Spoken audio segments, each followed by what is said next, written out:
in manufacturing, it's really connecting with the employees and asking them, what can I do for you to make you stay?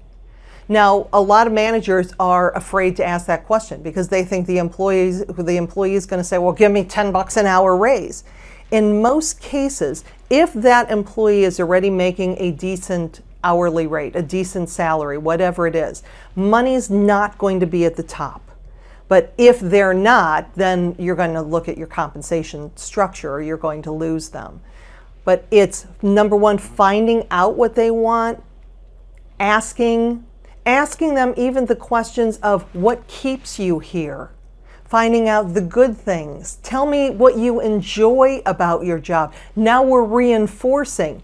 Now we're not saying that working 40 hours a week, it's always going to be happy, happy, joy, joy all the time. But if I can ask you as my employee, what do you like about working here? Instead of always focusing on what can we do to improve, what can we do to improve? Because now I'm focusing on what's wrong with what. I still want to ask that question, but I also want to focus on what is good about here. Maybe I'll even ask the question of what would make you leave? Because then we're focusing, we're asking the same question a little bit differently of, what keeps you here or what can we do to improve? But what would make you leave? And they may say, well, I really want to use this part of my degree. Okay, that's a clue. How do we incorporate that into this person's job here? Because they're a valuable asset and we want to keep them.